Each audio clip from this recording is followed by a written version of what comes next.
d'être à cette conférence. Alors, last but not least conference, puisque là, on est dans la dernière partie de cette session qu'on a intitulée Retail, Industrie, Intralogistique 4.0 et qu'on aurait sans doute pu intituler Supply Chain 4.0 sur les nouvelles tendances de la supply chain. Alors justement, c'est bien puisque c'est une conférence qui nous est proposée par l'association francophone de supply chain management et qu'on va explorer deux sujets qui vont, on va se rendre compte qu'ils ont des connexions aussi, ces sujets-là, mais en tout cas le premier sur une mise en œuvre d'une stratégie demand-driven dans une entreprise en forte croissance, en l'occurrence une entreprise de parfumerie et qui s'appelle Adopt, mais tout ça on le verra, Caroline va nous en parler. Puis le deuxième, c'est un sujet qui devient vraiment actuel, le sujet supply chain finance, justement sur le financement de la supply chain et sur le rapprochement des problématiques finance et supply chain, et qui devient vraiment aujourd'hui un sujet d'actualité. Voilà, donc je vais passer la parole à Caroline Mondon, qui est la directrice du développement de AFR-SCM, à chaque fois de l'association francophone du supply chain management, qui va vous présenter nos invités. Voilà, Caroline, c'est à toi. Merci beaucoup Jean-Luc, et au nom de tous les adhérents de l'association francophone de Supply Chain Management, nous sommes ravis de renouer avec ces présentations un peu originales qui sont faites au Supply Chain Event, qui nous accueille depuis de longues années. Et donc j'aurai le plaisir aujourd'hui d'animer cette sorte de table ronde avec une entreprise exemplaire, puisque c'est une entreprise française en pleine croissance.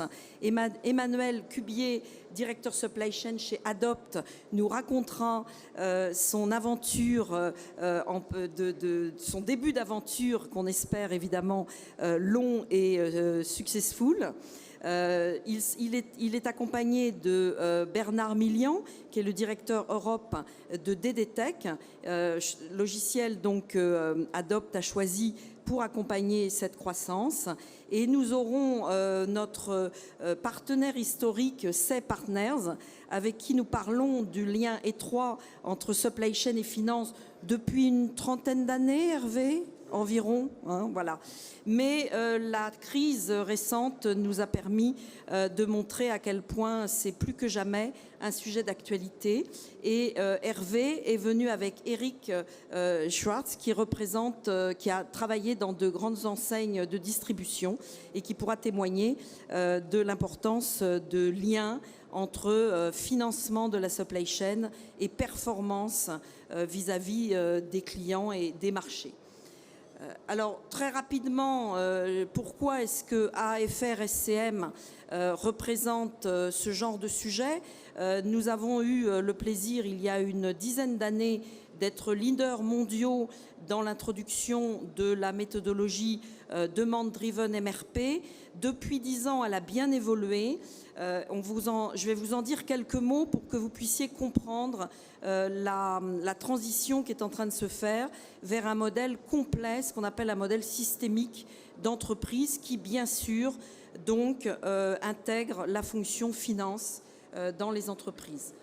Nous partons toujours des définitions du dictionnaire pour nous exprimer, puisque le supply chain management est un métier international. Il existe un dictionnaire que vous avez en accès libre sur votre smartphone, donc vous avez déjà gagné un dictionnaire. Et sachez que pour toute cette méthodologie moderne, le Demand-Driven Adaptive Enterprise ou Demand-Driven MRP, eh bien vous avez sur le site du Demand-Driven Institute les dictionnaires qui vont bientôt être ceux que vont utiliser de plus en plus de supply chain managers. Dictionnaire qui est traduit en 13 langues. Vous voyez, donc ça commence à faire quand même franchement le tour du monde. Je le répète, ça a commencé en France en termes d'expansion, et c'est grâce à notre modèle d'association qui, avec des entreprises adhérentes, permet d'essayer des nouvelles choses. Voilà, donc nous avons tout un tas de partenaires et d'entreprises adhérentes. Nous avons tout un tas de privilèges pour les adhérents. Vous pouvez les retrouver sur notre site. Nous faisons des échanges qu'on appelle mastermind entre des entreprises à différents niveaux de maturité qui souhaitent intégrer par exemple leur projet DDMRP. Donc nous favorisons les échanges d'entreprises sur ces sujets de supply chain management ou de supply chain management et durable aussi. Et nous construisons avec pas mal d'entreprises françaises des académies supply chain pour que les opérationnels puissent s'approprier ces méthodologies internationales.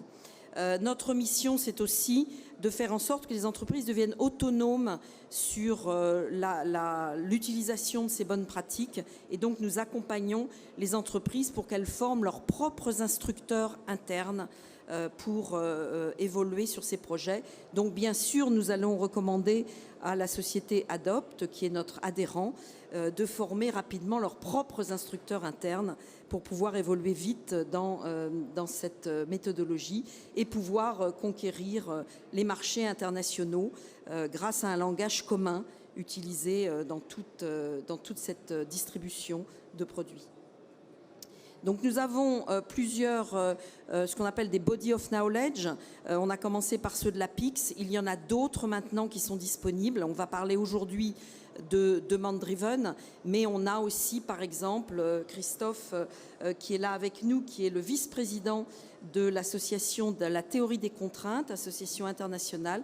Nous étions ensemble aux États-Unis la semaine dernière et nous espérons pouvoir faire bénéficier un plus grand nombre de Français de ces méthodes. Vous aurez certainement chez Adopt à vous y intéresser parce que depuis le but de Goldratt, on sait que lever les contraintes des bottlenecks, c'est un sujet majeur pour que les flux puissent circuler et donc, de ce fait, les flux financiers aussi, puisqu'ils sont couplés les uns aux autres. Nous avons donc un certain nombre de certifications. Donc on va parler de celles qui concernent le Demand Driven Institute aujourd'hui. Je redis merci au Supply Chain Event, chez qui nous avons introduit en première mondiale toutes les étapes de développement du modèle, sachant que DDMRP, ce n'est que le début. Il y a 5 étapes pour devenir une Demand Driven Adaptive Enterprise. Le début, c'est DDMRP, mais ensuite, il y a tout un tas d'étages qui vont permettre de remplacer complètement l'approche cartésienne MRP2, pour ceux qui connaissent, par une approche Demand Driven Adaptive Enterprise, qui est une approche systémique qui permet beaucoup mieux de faire face à une demande variable. Le langage commun entre tous les départements de l'entreprise, c'est le flux. Et c'est grâce au flux qu'on va installer justement un projet d'entreprise qui concerne aussi bien l'ingénierie, la finance, les ventes, le marketing et bien sûr la production et le supply chain management. Donc encore une fois, ce sont des projets d'entreprise. Vous allez voir très vite dans la transformation qui se fait entre le modèle MRP2 que vous avez à gauche, qui est un modèle hiérarchique à étage. Eh bien, vous avez ce passage à un modèle qui est horizontal le long du flux.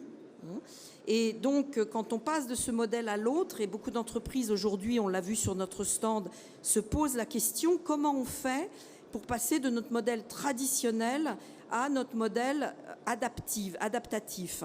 Eh bien, en fait, vous n'êtes pas obligé de passer par tous les étages du modèle traditionnel. Vous pouvez directement aller vers le modèle Demand Driven Adaptive Enterprise.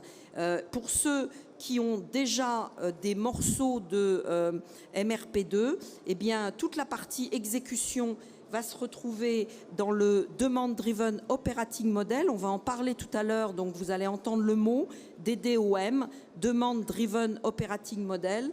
Et dans ce DDOM, une partie de ce modèle, c'est DDMRP. Mais le modèle complet, c'est bien autre chose, c'est bien plus complet. Ça va remplacer votre Master Production Schedule qui va disparaître au profit d'un Sales and Operation Plan qui va être divisé en deux processus, un processus tactique et un processus stratégique. Voilà, très rapidement, ce modèle, vous le voyez, on va parler de DDMRP là, et DDMRP, c'est un petit morceau de Demand Driven Operating Model. Vous reconnaissez le petit buffer de stock. Il y a d'autres buffers qui peuvent être mis en place et bien sûr toute la partie systémique avec deux boucles de retour qui permettent d'aller de la stratégie à la tactique, aux opérations, à revenir sur la tactique pour l'adapter en fonction de marchés fluctuants, pour ensuite que la stratégie soit toujours en ligne avec les opérations. Et là, on va pouvoir prendre en compte non pas des prévisions fausses, sauf si on est sûr des informations que l'on a, mais on va pouvoir prendre en compte la demande réelle pour pouvoir alimenter le dimensionnement du système de production. C'est ça qui fait la grande originalité et intérêt de la méthode, c'est qu'on on utilise des données réelles, donc justes, qui sont celles des commandes clients. Voilà, donc encore une fois, je le redis, DDMRP, ça n'est qu'une partie du modèle et notre partenaire DDTech offre un logiciel qui permet de couvrir l'ensemble du modèle. C'est pour ça qu'on aime bien travailler avec DDTech pour que les sujets soient bien pris au niveau du comité de direction de l'entreprise.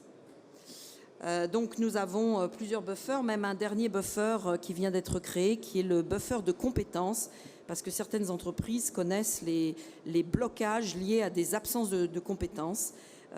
Donc on a élargi la méthode aux compétences. Voilà, on arrive à la fin, et je suppose que ça va être le cas, bien sûr, chez Adopt.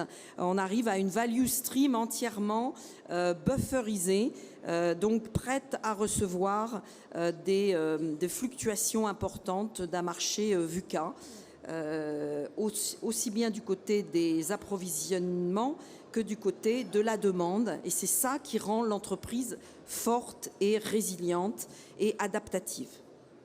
Voilà, alors pour terminer les résultats, et c'est grâce à notre association que nous avons pu regrouper un certain nombre d'indicateurs de performance de ces projets. Vous voyez ici la synthèse et c'est intéressant de voir les indicateurs qui servent à cette synthèse. Finalement, DDMRP, DDAE, ça sert à améliorer le taux de service, en moyenne 13%, parfois jusqu'à 50% d'amélioration du taux de service. Ça sert à améliorer le lead time, donc le délai d'approvisionnement et de fabrication, avec des résultats souvent d'au moins 22%. Et puis ça sert à réduire les stocks. En moyenne, c'est ce qui est le plus spectaculaire, 30% de réduction des stocks, alors que l'on met des buffers à plusieurs endroits. En fait, l'idée, c'est qu'on met des stocks aux bons endroits et qu'on va financer les bons stocks et arrêter de financer les mauvais stocks, ceux qui ne servent pas à augmenter le service client. Voilà, vous avez ici, et vous avez toutes ces informations disponibles à l'association, vous avez ici par typologie d'industrie le type de résultats que nous avons à ce jour sur ces projets qui deviennent maintenant mondiaux. Voilà, alors je vais passer la parole à Christoph Lennart qui nous vient d'Allemagne parce que les Allemands ont déjà depuis très longtemps fait le lien entre supply chain management et flux financiers. C'est peut-être pas par hasard que leur industrie est si forte. Merci Christophe d'être avec nous aujourd'hui pour nous expliquer ce lien. On passera ensuite au retour d'expérience de Adopt. Merci Caroline. Le flux, c'est le grand promoteur des bénéfices pour l'entreprise. Pourtant, beaucoup d'entreprises pensent que l'équation que vous avez ici est une bonne équation, qui dit que quand je vise à baisser mes coûts, je vais améliorer ma vitesse de trésorerie, je vais améliorer mon ROI. Pourtant, quand on regarde dans l'historique, le coût est une conséquence du flux. Donc la manière par laquelle je pilote mes flux va me donner un résultat en coût dont j'ai besoin pour animer, pour soutenir ce flux. Donc le coût, c'est toujours la vision du rétroviseur. Je sais, dans le passé, j'ai eu un certain niveau de flux, alors j'ai eu un certain niveau de coût. Donc plus le flux dans ma supply chain est lié à la demande réelle du marché, plus je vais être capable à piloter la supply chain à un niveau de coût qui est faible, qui est optimisé par rapport aux besoins de ce flux. Donc, souvent, on pense que cette équation-là, c'est ce que nous dit la comptabilité analytique, mais ce n'est pas le cas. La comptabilité analytique nous dit que le flux va créer un certain niveau de coût, évidemment, parce qu'il faut le soutenir, il faut l'animer, mais le flux va améliorer la vélocité de la trésorerie, ça va améliorer notre bénéfice, ça va améliorer le niveau du stock, alors les investissements vont baisser et à la fin, on aura un meilleur retour sur investissement. Donc, vous avez ici en bas l'équation réelle qui lie le flux au coût et alors aux besoins de fonds de roulement. Et je pense que c'est le bon endroit. Non, c'est avant. Ouais. Voilà. Donc, il faut avoir compris ça, et c'est en fait le point clé pour démarrer ces projets par des pilotes DDMRP, puis ensuite à les étendre à des entreprises, à l'entreprise adaptive. C'est d'avoir compris que ce n'est pas en réduisant les coûts qu'on va arriver à faire circuler le flux. Et donc, je vais laisser la parole enfin, je vais présenter les slides suivants qui présentent en fait... alors, je vais aller vite, là, voilà. Oui, c'est à la suite? Oui, c'est ça. Voilà, c'est ça. La société adopte, donc je vous laisse Emmanuel et Bernard. Je vais peut-être vous poser la question, qui est-ce qui connaît la société adopte? Pas mal. Alors, on a eu beaucoup de passages sur notre stand de jeunes femmes qui connaissaient très très bien Adopt. Et je crois que moi je ne connaissais pas, mais parce que je ne suis pas dans la cible ou pas trop pas dans une la jeune cible. femme, oui. On va faire connaissance avec la société Adopt, avec une petite vidéo d'abord. Et puis ensuite, Emmanuel nous racontera les défis de la supply chain d'Adopt et puis pourquoi il est parti dans une aventure un peu bizarre. Alors, comment on fait ça ?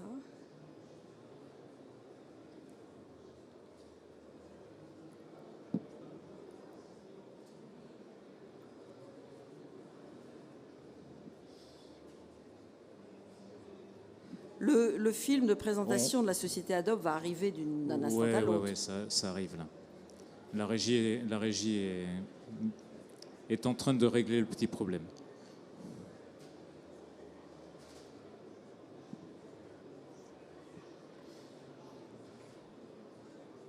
Plus qu'un film de présentation, c'est la publicité qui passe en ce moment sur TMC. Dites-nous, en attendant que le film démarre, quand est-ce que vous avez démarré vos activités Donc du coup, déjà bonjour à tous. Je voulais dire donc déjà que j'étais très content et très heureux de témoigner du partenariat qu'on a avec la société DDTech pour la mise en place de leurs produits Intuiflow et qui occupe une bonne partie des équipes Adopt aujourd'hui justement pour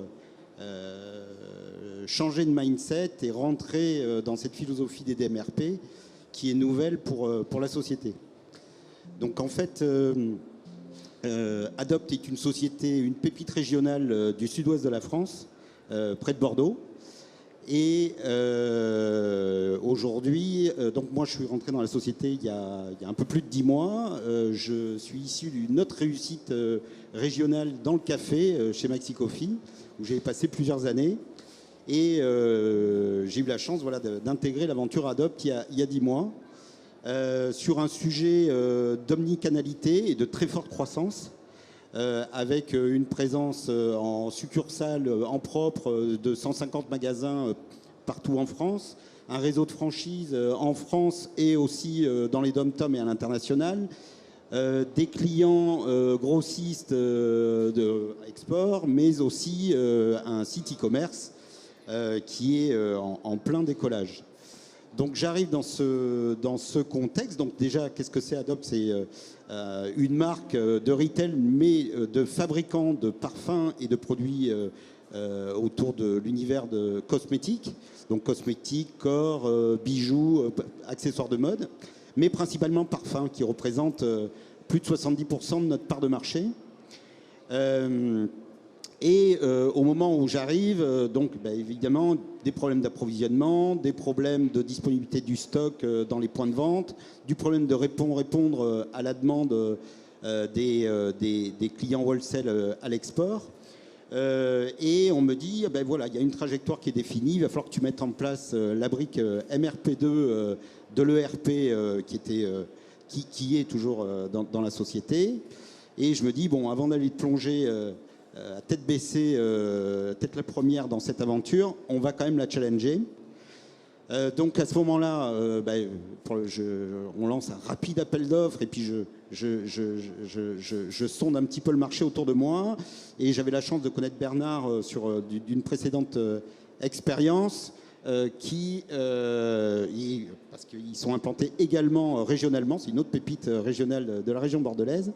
Et je dis, Bernard, est-ce que tu pourrais nous présenter ta solution pour mettre en place la solution DDMRP dans un premier temps, même si j'ai compris qu'il y avait d'autres étapes qui arrivaient après. Vraiment, en toute objectivité, on a challengé différentes opérations, différentes solutions, et c'est celle-ci qui nous a paru, en tout cas, le plus correspondre à notre besoin en termes de fit avec les équipes d'EDTech. C'est-à-dire, nous, on est vraiment une équipe on va dire, dans la cosmétique de start-upers. Il y a vraiment une forte propension à se développer, à se projeter sur l'avenir et à toujours innover pour trouver des solutions pour arriver à répondre au marché. Et donc, il fallait qu'on ait quelqu'un qui a à peu près le même esprit, qui a envie de construire avec nous et de bâtir cette nouvelle approche, ces nouveaux outils pour anticiper les besoins futurs d'Adopt. Donc voilà. Donc on va regarder ce que cette première mise en place. Il y a 3 mois, je crois que vous avez démarré le Go Live. Le Go Live, en tout cas la phase d'implémentation a commencé il y a 3 mois, donc au mois d'août, en mode encore la moitié des équipes en vacances. Et septembre-octobre, avec la préparation du pic de fin d'année. Voilà, donc on est en plein dedans.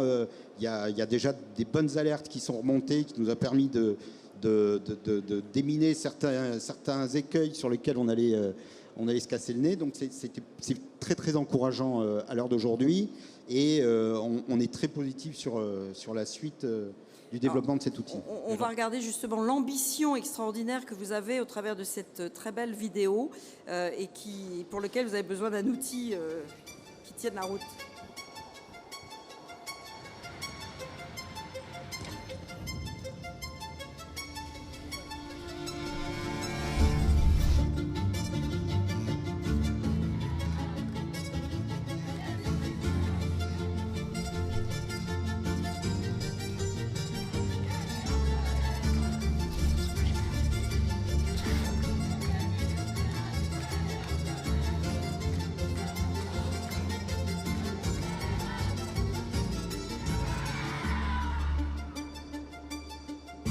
Rejoignez la French Fragrance Révolution.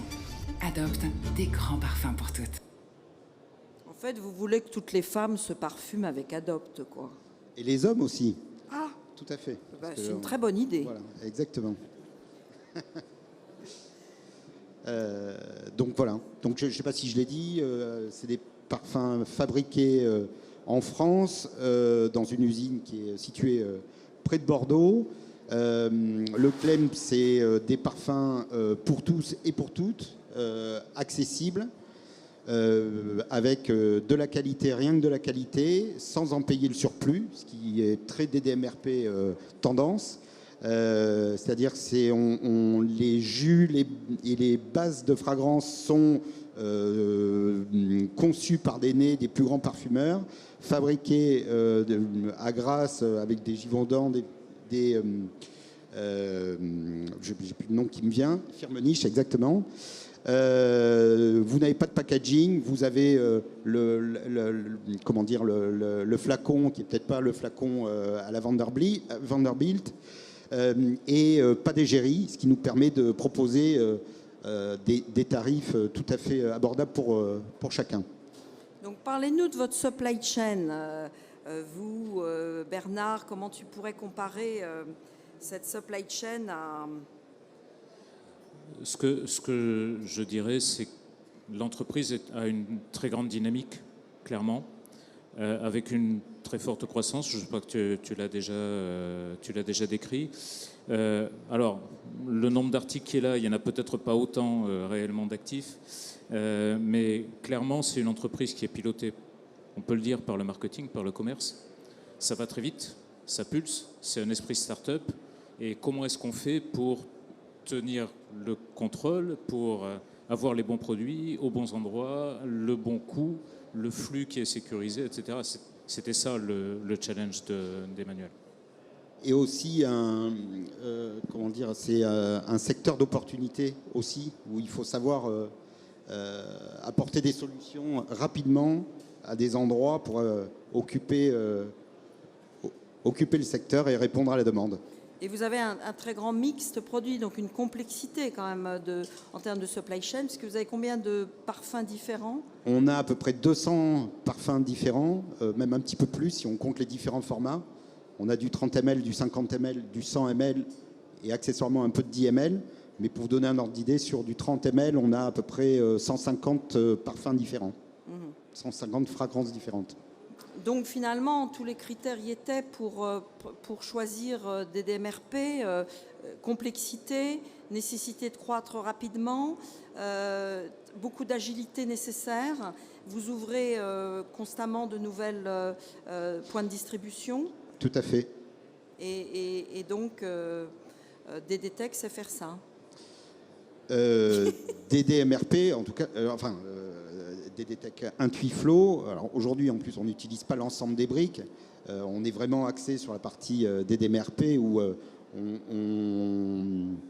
on interface nos prévisions et notre ERP avec l'ensemble de notre base article, sans rentrer trop dans le détail, de nos commandes passées, nos ordres d'achat, ainsi que nos historiques de consommation.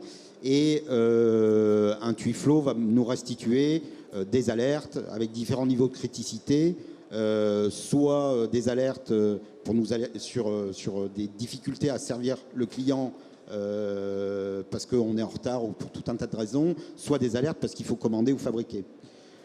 Donc ce qui est un petit peu long, c'est la mise en place justement, le mapping de tous les buffers pour avoir un schéma des DMRP complet. Donc c'est ça qui demande vraiment un mindset. Et, long, vous avez mis combien de temps? On a mis, non, c'est long. C'est pas alors la longueur, c'est plus le mindset à intégrer pour absorber cette philosophie. Voilà, pour vraiment rentrer dans le schéma des DMRP et comprendre comment ça fonctionne. Parce qu'au début, voilà, on voit des présentations, on se dit c'est sympa, machin, et tout, mais quand on rentre dedans, voilà, on comprend comment ça fonctionne, on commande la puissance et puis on commence par mettre des buffers. Voilà, on commence en à mettre rajoute. Des buffers. Tiens, il en fallait un aussi. Ah ben là j'en ai mis un, il en faut pas, etc. Voilà, donc il y a différentes approches qui prennent un petit peu de temps, c'est ça que je vous dis, pour intégrer complètement la philosophie, le rendre complètement exploitable. Donc moi je pense, voilà, pour rentrer dans une aventure comme ça, il faut être vraiment déjà, passionné par la supply chain, deux, il faut que ça intègre vraiment en profondeur les process de l'entreprise. Et voilà, faut y aller. Et alors l'interface avec la direction financière, donc comment ça se passe? Et on va peut-être laisser la parole à Hervé. Bien. Qui va nous présenter comment il accompagne donc les entreprises qui s'intéressent au BFR, et c'est un sujet de plus en plus chaud. Vas-y Hervé. Oui, merci Caroline.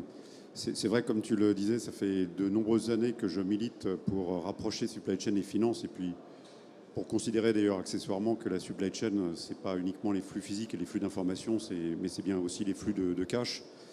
Et maintenant que la crise, on est en plein dans une crise, la liquidité pour beaucoup d'entreprises est devenue en effet une ressource plutôt critique sur les flux et sur la supply chain. Donc j'ai un peu moins à évangéliser sur cette question d'alignement entre la supply chain et la finance.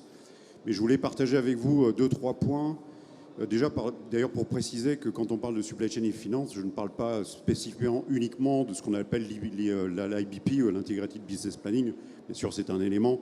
Mais je voulais surtout le focaliser sur le BFR, le besoin en fonds de roulement, puisque s'agissant du BFR, vous savez que la composante encours et stock est un élément critique du BFR. Et donc aujourd'hui, c'est en particulier celle-ci, dans des filières industrielles et des filières de distribution, qui pose un problème, parce que plus on a d'encours et de stock, plus il faut les financer. Mais vice-versa, si on peut peut-être montrer pour le prochain slide d'ailleurs. Celui-là ? Ah. Il est là. Merci. Oui, si on parle donc du besoin en fonds de roulement, et ça c'est évidemment pas nouveau, la difficulté c'est que ce sont des objectifs sur lesquels les directeurs financiers ou les directeurs de trésorerie ne voient pas du tout la même chose que les directeurs des opérations, les directeurs de la supply chain, et Eric pourra en témoigner tout à l'heure, puisque quand on est côté finance, le BFR, le besoin en fonds de roulement, les stocks, les encours et les stocks, ça coûte. C'est du cash immobilisé, donc ça coûte cher en intérêt, en emprunt éventuellement. Et on a un directeur financier, ce qu'il attend, c'est que le BFR soit le plus réduit possible. Mais un directeur financier, il sait bien aussi qu'à un moment donné, si on réduit trop les encours et les stocks, ça va être au détriment du chiffre d'affaires et ça peut être au détriment de la marge. Vice-versa, vous savez que les supply chain managers ou les directeurs des opérations, eux, ils souhaitent assurer le meilleur service client. Ils ont des contraintes de variabilité, ils ont des contraintes aujourd'hui aussi de pénurie, on le connaît. Et donc, plus il y a de stock, mieux ils peuvent aussi se porter, en tout cas vis-à-vis du service client et vis-à-vis de l'impact que ça peut avoir sur le chiffre d'affaires. Vous savez tout ça, ça n'empêche pas que depuis des années, dans beaucoup d'entreprises, on a du mal à trouver, c'est le point d'arbitrage, et on a quand même du mal à finalement faire dialoguer un directeur financier, un directeur de trésorerie avec des directeurs achats ou des directeurs des opérations. Et c'est bien ça sur lequel nous apportons un certain nombre de conseils, mais aussi de solutions aux entreprises. Alors, juste pour dire un mot, pour être un peu plus concret, sur cette question donc, du pilotage à la fois physique et financier du BFR. Comme je l'ai dit, quand vous discutez avec un supply chain manager, bien sûr c'est un peu réducteur, mais il va s'intéresser au stock, il va s'intéresser au service client, il va s'intéresser aux coûts. Et quand vous discutez avec un directeur financier, il va s'intéresser au chiffre d'affaires, à la croissance du chiffre d'affaires, il va s'intéresser à la marge, il va s'intéresser donc au cash et au BFR. Et donc, un des points importants, c'est comment vous pouvez aligner finalement ces indicateurs financiers avec ces indicateurs opérationnels. Et je peux vous dire que historiquement, dans beaucoup d'entreprises, vous avez deux questions. La première, c'est qu'on n'a pas toujours les mêmes datas. Quand vous avez parfois des vues comptables du BFR en valeur qui ne sont pas alignées avec les vues physiques des stocks. Je pourrais multiplier les exemples chez plusieurs entreprises dans lesquelles nous pouvons travailler. Donc il y a une vraie problématique d'alignement. Et puis il y a une problématique de dire comment je peux prendre les arbitrages qui sont à la fois des arbitrages au niveau financier et au niveau opérationnel. Donc je voulais aussi partager avec vous un certain nombre de choses que vous connaissez bien en tant qu'opération et en tant que supply chain et qui sont aujourd'hui au cœur de la problématique quand on veut également, quand on a des contraintes de cash et qu'il faut par conséquent trouver des leviers qui ne vont pas pénaliser trop l'entreprise en termes de chiffre d'affaires et de marge, mais sur lesquels on sait qu'on n'a pas non plus toutes les possibilités en termes de cash. J'en donne quelques-uns. Par exemple, le portefeuille produit, vous évoquiez que le portefeuille produit, plus vous avez un portefeuille large, plus en général vous risquez d'avoir des stocks et ça vous coûte. Donc aujourd'hui on assiste d'ailleurs à un retour sur la rationalisation du portefeuille produit. Je pourrais bien sûr citer les cycles, où on sait aujourd'hui que la réduction et l'accélération des flux et des cycles, et je crois que Christophe, c'était une excellente introduction qu'il a rappelé tout à l'heure, c'est pas en optimisant les coûts qu'en réalité on va trouver la meilleure performance de la supply chain opérationnelle et financière. Et j'abonde tout à fait dans ce que tu disais, c'est qu'en ayant une vision trop centrée sur les coûts, en général, c'est la meilleure façon d'avoir à la fois une supply chain de mauvaise qualité et en plus des performances financières finalement en termes de chiffre d'affaires et en termes de marge qui ne sont pas nécessairement aussi optimisées. Donc ce que l'on fait nous, c'est qu'on a une plateforme, une solution qui s'appelle Scale, qui est un jumeau numérique et qui permet à partir de la consolidation des données, aussi bien des données physiques de la supply chain que des données financières, de pouvoir aider les entreprises à faire ces différents arbitrages. Je ne vais pas rentrer plus dans le détail de tout ça, mais c'était pour donner une illustration sur cette question d'alignement performance opérationnelle, performance financière.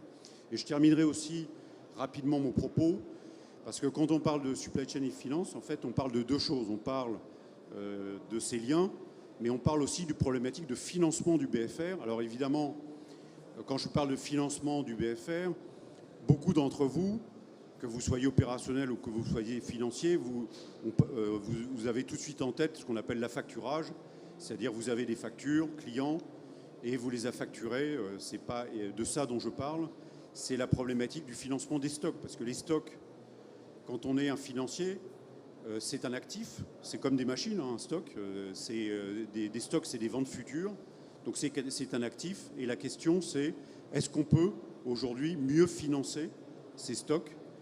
Et là c'est très intéressant comme problématique, parce que si vous avez des financiers qui sont prêts à financer vos stocks, c'est la meilleure façon de pousser les patrons, les PDG, mais aussi les financiers d'ailleurs, à être vertueux sur les stocks, parce qu'un financier, lui, ce qui l'intéresse, c'est pas forcément la valeur comptable d'un stock à l'instant T. Ce qui va l'intéresser, c'est dire est-ce que c'est du stock qui va se vendre et à quel prix. Donc quand vous discutez avec des banquiers ou quand vous discutez avec des acteurs qui font du financement de stock, ce qui les intéresse, eux, c'est quelle est la qualité de vos stocks et à quel horizon ce stock et à quel coût il va se vendre. Donc c'est également ce sur quoi on aide les entreprises.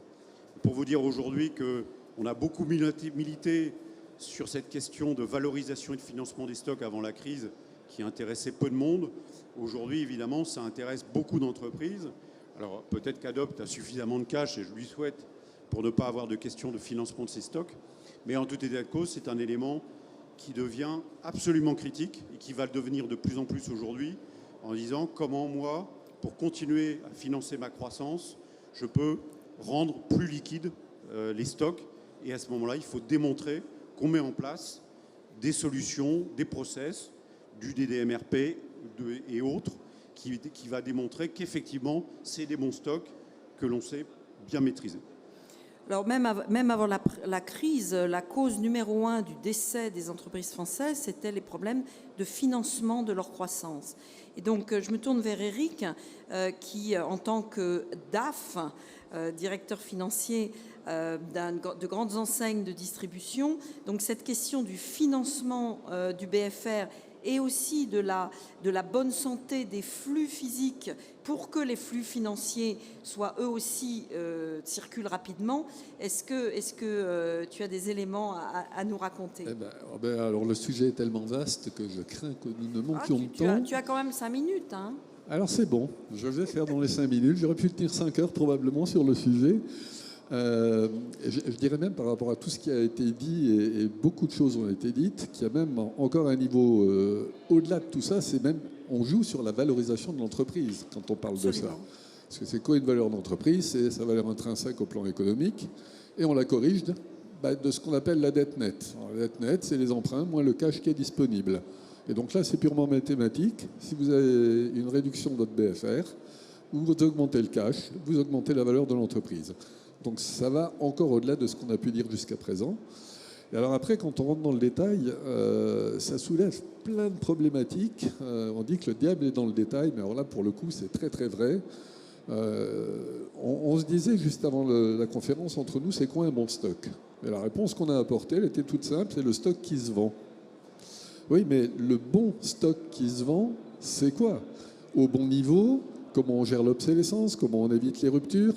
Et c'est là où effectivement il faut qu'il y ait un vrai travail conjoint, alors dans le retail en l'occurrence, entre les services achats, les logisticiens et la finance, parce qu'il y a plusieurs paramètres à prendre en compte. Il y a les flux, évidemment, physiques, il y a les conditions d'achat. Et là, on commence à rentrer dans les choses qui deviennent complexes, parce que c'est tout à fait connu, mais un acheteur dans le retail, il va demander des marges arrière, qui sont liées à un produit, à une gamme de produits, à une relation globale avec le fournisseur. Et donc, à certains moments, on peut être amené à arbitrer en faveur d'un certain niveau de surstock pour récupérer une condition de marge arrière qui va rapporter beaucoup plus que la consommation de cash qu'on aura par ailleurs, et du coût de ce cash. Et sur la question du financement du stock, là aussi, il y a des choses intéressantes. Ça va dépendre un petit peu du business model dans lequel on se trouve. Si j'ai un stock qui est stable sur l'ensemble de l'année, parce que je n'ai pas de saisonnalité dans les ventes, je dirais que je vais l'intégrer dans la politique globale de financement de l'entreprise. J'ai des investissements, j'ai un stock, ça ne va pas m'empêcher de l'optimiser, mais je ne vais pas forcément dédier un financement à mon stock. En revanche, si j'ai une saisonnalité forte et des variations importantes de mon stock, je ne vais pas me bloquer un financement pour ce stock qui, à certains moments, va me servir à rien. Je vais le replacer, mais ça me coûtera toujours moins, enfin, ça me rapportera moins de le replacer que ce que m'aura coûté mon emprunt. Et donc, c'est là où je vais discuter avec mon banquier d'un financement ad hoc sur la période en question. Voilà les petits exemples qu'on peut citer. Alors, je parle du retail, mais il n'y a pas que le retail. Le retail, c'est encore quelque chose de, je le mets entre guillemets, relativement simple.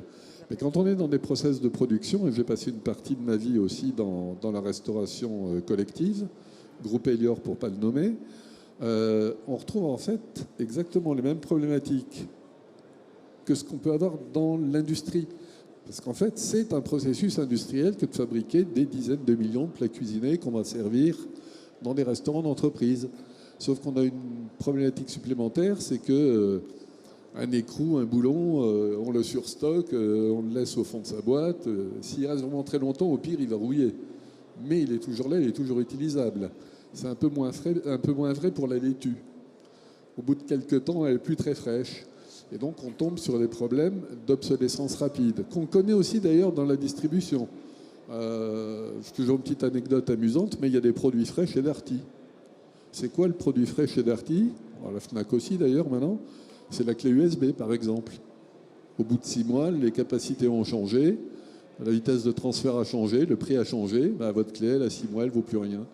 Alors tout ça, c'est des choses qu'on arrive à gérer quand on a à la fois un service achat qui est efficace, quand on a des prévisions de vente qui tiennent la route, et qu'on a derrière une organisation logistique qui est capable de rendre tout cela compatible. Et je dirais que la finance, derrière, elle va mesurer la performance de tout ça, mais elle va être aussi un support pour la prise de décision, justement, en arbitrant entre les volumes d'achat, les prévisions de vente.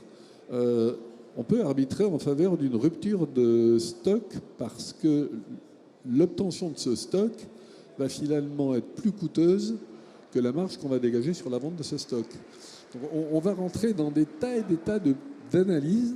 Et c'est là où j'ai le bonheur de rencontrer Hervé il y a peu de temps, qui m'a parlé un petit peu de son produit, de son offre. Et je lui ai dit d'ailleurs, mais quel dommage qu'on ne se soit pas rencontrés il y a une quinzaine ou une vingtaine d'années, parce que c'est typiquement ce dont je rêvais quand j'étais en charge de la finance de Darty, où j'ai essayé de faire, alors très modestement et de façon très imparfaite, ce travail-là, mais sur Excel.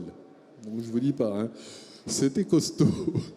Mais c'est vrai que même sur Excel, on a réussi à améliorer les choses et surtout à créer ce dialogue entre les différentes composantes de l'entreprise en associant vente, achat et logistique. Voilà les quelques éléments d'illustration, de réflexion que je vous livre, que je peux vous faire partager. Merci beaucoup Eric, mais je crois que tu as très bien illustré au travers de tes propos la nécessité absolue d'avoir une coordination entre les différentes fonctions de l'entreprise pour que la stratégie puisse, avec la tactique adaptée, valoriser le travail des opérationnels. J'ai remis derrière vous le modèle Demand Driven Adaptive Enterprise qui, entre autres originalités, introduit justement ce point tactique entre la volonté stratégique de l'entreprise, la réalité de la demande du côté opérationnel et ces boucles de retour systémiques qui, à chaque instant, vont permettre de réajuster le Demand Driven Operating Model, c'est-à-dire cet ensemble de buffers placés aux bons endroits pour amortir les aléas de la demande et des approvisionnements et des problèmes internes éventuels et faire que le travail des opérationnels puisse s'aligner avec la volonté stratégique de l'entreprise qui peut aujourd'hui varier d'un mois sur l'autre lorsqu'un nouveau concurrent rentre sur le marché. Alors, je voudrais proposer à l'auditoire de poser des questions si vous le souhaitez. Est-ce qu'il y a des questions dans la salle? Il y a une question à droite, à gauche. Oui, bonjour. J'avais une question à propos de faire travailler la finance, la supply chain et les achats entre eux. Une des difficultés qu'on avait, enfin, je travaille dans l'industrie automobile, c'est que les financiers doivent jouer le jeu et doivent mettre leur base de données et leurs coûts à disposition. Moi, quand je travaillais dans la supply chain, une des difficultés qu'on avait pour dimensionner un stock, c'est qu'on ne savait jamais le coût d'un stock. En tout cas, il ne nous avait jamais été communiqué par nos contrôleurs de gestion ou par les financiers. Ce qui fait que c'était toujours compliqué de travailler avec. Alors le coût des stocks, c'est une histoire sans fin. Exactement. Qui veut répondre sur le combien coûte un stock? Je vais en tout cas donner des éléments de réponse par rapport à notre propre expérience sur ce point particulier. Ce qu'on observe historiquement, en effet, dans les entreprises, alors je ne sais pas si c'est aussi dans votre question, mais c'est qu'il y a des vrais problèmes d'incohérence entre des datas qui vont permettre de effectivement analyser, évaluer, parce que bien sûr comptablement, au niveau des contrôleurs de gestion, heureusement les directions financières, il y a bien longtemps qu'elles ont des reportings sur les niveaux de stock en valeur, que ce soit les encours, les produits finis ou les matières premières. Et puis bien sûr les supply chain managers ou les directeurs des opérations, ils ont aussi leur propre analyse et reporting en termes de stock, au départ vu en quantité. Et une des questions, en effet, c'est que historiquement, ce qu'on observe, c'est qu'on a du mal à réconcilier des vues, par exemple, financières, qui peuvent être aussi des vues très agrégées, et des vues beaucoup plus précises d'opérations. Nous, ce que l'on constate, c'est qu'il peut y avoir deux questions. La première question, c'est que les sources de data, en réalité, sont pas les mêmes. Par exemple, on travaille pas mal dans l'industrie. Alors, c'est moins vrai dans la distribution pour le coup. Mais quand vous regardez d'un point de vue des flux physiques, une répartition précise des encours et des stocks, et quand vous la regardez comptablement, vous avez souvent des écarts qui peuvent être assez significatifs, parce qu'on n'a pas clôturé des OF, parce qu'il y a des retards, enfin il y a tout un tas de raisons. Ce qu'on fait d'ailleurs avec notre plateforme, c'est qu'on met en évidence tout de suite les écarts entre une vue comptable et une vue physique. C'est d'autant plus important parce que quand on fait du financement de stock, la vue qui compte, c'est la vue réellement physique, parce qu'on veut véritablement savoir quel est l'état de la transformation de la matière ou des produits. Donc ça, c'est une première question, c'est l'alignement des reportings et des datas pour qu'on partage au moins la même vue, même s'il y en a un qui a la vue physique, l'autre la vue financière, mais au moins les mêmes sources, les sources sont cohérentes. Après, il y a une autre question qui est celle du bon dimensionnement et de ce qu'on prend entre un directeur financier et un directeur des opérations, qui est effectivement quel est le bon dimensionnement, c'est-à-dire pour un financier, c'est à un moment donné, si je coupe trop, je sais que ça va me perturber, ça va créer des ruptures. Puis, dans l'automobile, dans l'aéronautique et autres, on sait bien aussi qu'on a des phénomènes de rupture qui peuvent coûter 10 fois plus cher parce qu'on va avoir des pénalités ou bien une rupture sur chaîne, ça peut coûter très, très, très, très cher. Et quels sont ceux qui, au contraire, sont des excès et des obsolètes. Et c'est là où, en effet, le dialogue, il faut avoir un dialogue qui est très construit pour se comprendre entre le directeur financier et le directeur des opérations. Bernard, tu veux intervenir? Si je voulais juste compléter un petit peu la réponse, mais c'est dans le même sens que ce que dit Hervé. Calculer des coûts de stock, c'est extrêmement empirique. On mélange des coûts fixes, des coûts variables, et en fait, il n'y a pas une vraie formule qui va permettre de donner... Alors, je m'en remets aux spécialistes financiers, mais il n'y a pas une vraie formule qui va donner un bon résultat. La question, c'est quel est le juste stock dont j'ai besoin pour assurer mon flux et comment est-ce qu'au fil du temps, je peux améliorer, c'est réduire ce stock tout en maintenant et en continuant à sécuriser mon flux. Et c'est, je pense, que les approches et les modèles qu'on utilise apportent, c'est de la visibilité, de la compréhension. Quand on parle de DDMRP, par exemple, tout le monde qui voit un flux ou un stock qui est bleu, tout le monde sait qu'il y a trop. Et on parle finance ou on parle opération, tout le monde est d'accord, bleu, il y a trop. Et à partir de là, on peut travailler ensemble à l'amélioration. Mais ne perdons pas de temps à essayer de calculer le vrai coût du stock et quel est le payback si je réduis. Enfin. Je vais juste rajouter un point qui va dans votre sens. C'est que je crois qu'il faut se mettre d'accord sur la base sur laquelle on travaille. Juste ça. Qu'elle soit vraie, qu'elle soit fausse, quelque part, peu importe. Parce que de toute façon, ce que vous disiez, il sera toujours faux. Et il sera d'autant plus faux, je vais vous expliquer pourquoi, c'est que dès que vous êtes dans un grand groupe, vous avez tendance à avoir une centrale d'achat. Elle ne va pas revendre sans ce qu'elle a acheté sans à ses filiales. Elle va prendre sa marge. Et jusqu'où on va dans le positionnement de la marge, qui va se retrouver chez les opérationnels, mais qui est une marge interne qui va disparaître en consolidation. Je commence à être un petit peu technique, mais bon, c'est la vraie vie. Et ça peut aller très très loin dans certains groupes. Il y a des groupes, alors je ne vais surtout pas citer de nom, mais on crée une société dédiée uniquement aux achats, et vous avez toutes les sociétés d'exploitation qui sont en perte. Pourquoi ? C'est plus facile au plan social quand il faut négocier des augmentations, etc. Voilà. Après, on en pense ce qu'on en veut, mais vous vous retrouvez avec des sociétés opérationnelles, on va dire, qui sont juste au break-even. On n'a pas de sous, c'est dur, la compétition, truc, machin. Et vous avez le profit dans la centrale d'achat. Et puis si vous allez vraiment au bout des choses, allez offshore en plus. Donc là, vous n'avez aucune chance, mais absolument aucune, d'avoir les mêmes valeurs de stock entre, je dirais, le process supply chain, la finance, et puis si vous regardez les comptes consolidés du groupe, dans lesquels d'ailleurs vous n'allez plus rien comprendre parce qu'au passage, ils vous auraient mis une petite couche d'IFRS. Et alors là, c'est terminé, il n'y a plus personne qui comprend, à part le DAF et les auditeurs. Même le PDG est largué. Ça, c'est un témoignage. Hein. Ouais. Je voudrais apporter un autre témoignage à propos de cette entente nécessaire et indispensable entre le supply chain manager et le DAF. On a l'habitude depuis maintenant plusieurs années d'organiser à l'association des serious games, des jeux sérieux. Pendant une journée, on joue à sauver une entreprise.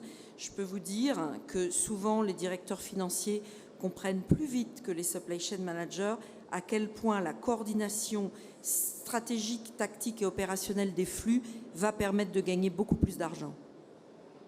Donc faites-les jouer ensemble. Il y a une autre question à gauche, madame.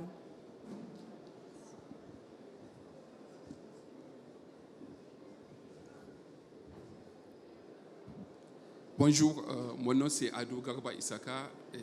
Je suis un ancien élève de l'École nationale des ponts et chaussées avec Madame Caroline sur Fresh Connection. Le jeu dont je parlais, oui. Ouais, voilà. Et en même temps, je suis directeur général d'une grande entreprise du Niger qui a plus de 5 milliards de dollars pour 2 ans. Et en même temps, conseiller spécial du président de la République du Niger sur les transports. Je vais poser la question sur Adopt. Je connais très bien Adopt parce que mon parfum actuel, Trio, c'est mon parfum préféré que j'utilise. Un homme. D'accord.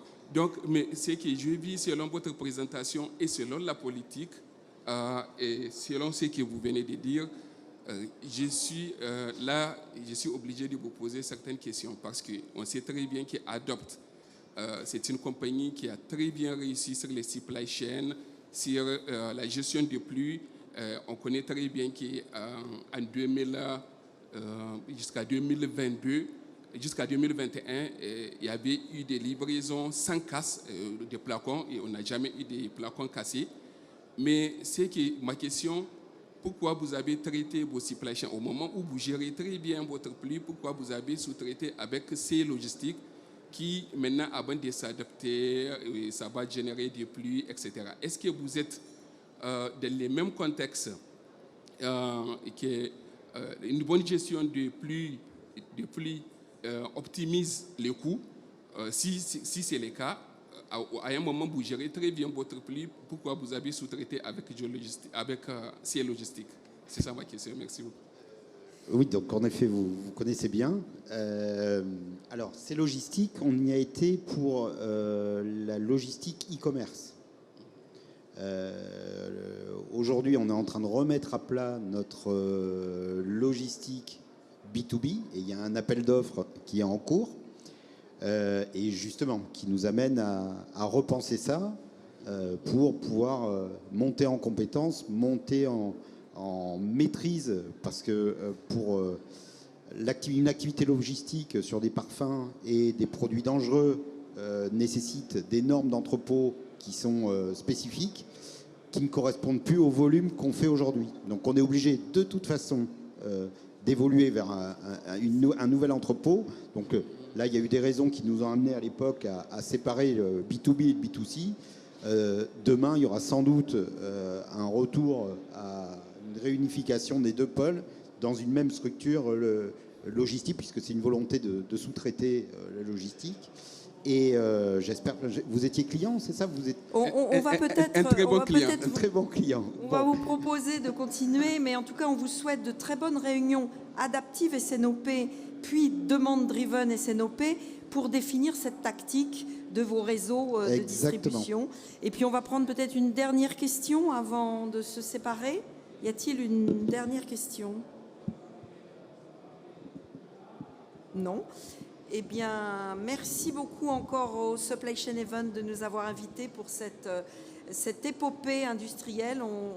On a hâte de voir la suite dans les années à venir. Merci beaucoup DDTech, merci ses partenaires, merci Christophe, merci Eric.